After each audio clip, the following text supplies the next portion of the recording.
Good day, everyone. I am Jamaica Andan, student nurse from Our Lady of Fatima University, Pampanga campus. For today's written demonstration, we're gonna perform the warm compress and cold compress. So before that, we need to verify the doctor's order.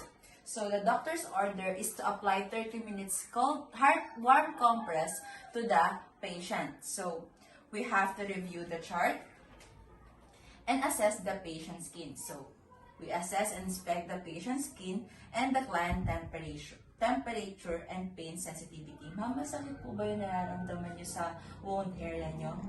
Yes po.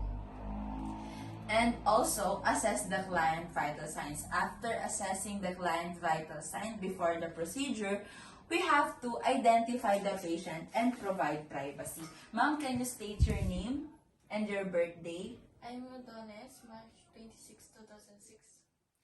And after that, we're going to hand hygiene.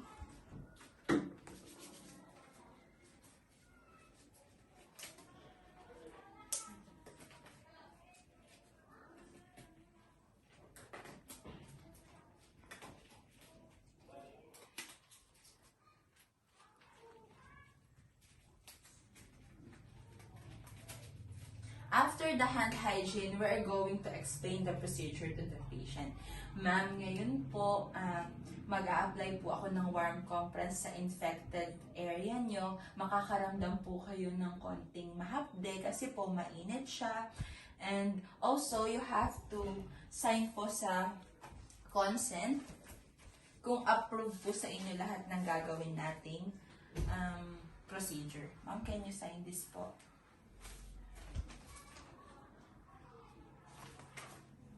And after that, we're going to place the underpad on the patient arm.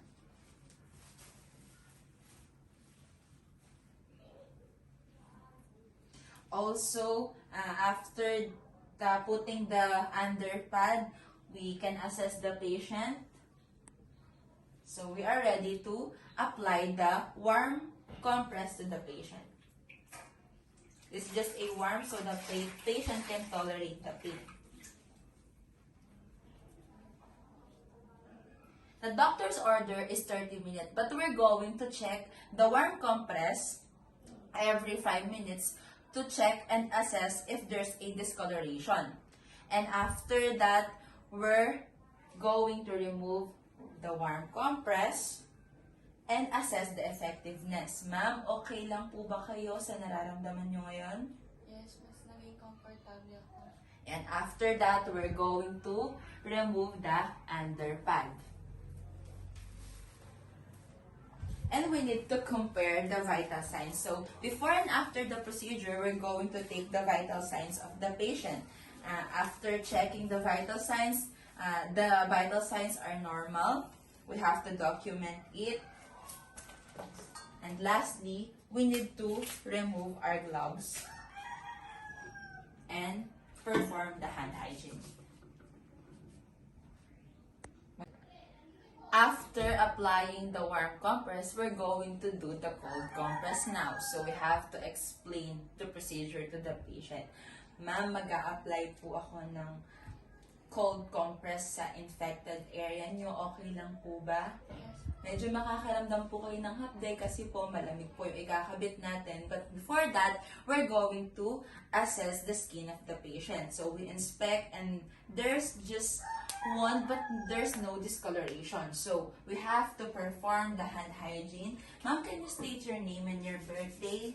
I'm Dones, March 26, 2006. And we also need to provide privacy to the patient.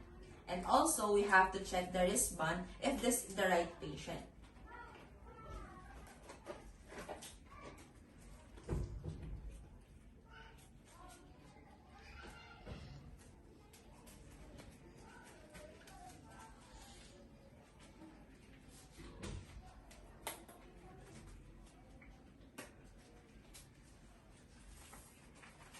So, before proceeding, we have to check the vital sign, also check the doctor's order. So, the doctor's order is perform a 20-minute cold compress. So, ma'am, I'm going to apply the underpad on your arm.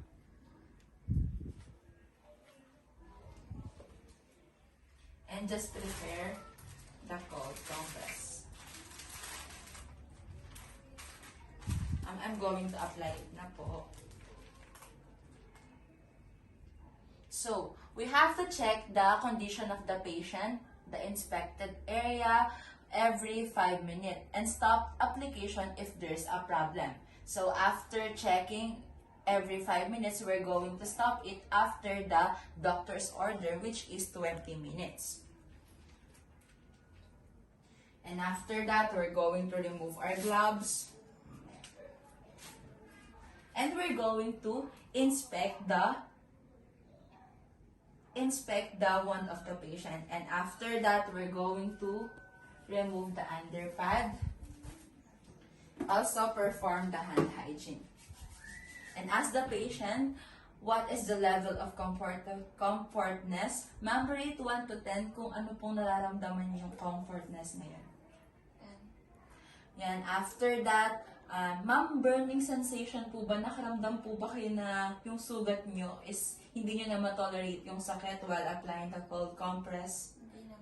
Yan, after that, we have to compare the vital signs. So, after taking the vital signs, na-check naman natin na there's no abnormalities, normal lahat ng vital signs, and we document the procedure. So, that is the end of our warm and cold compress.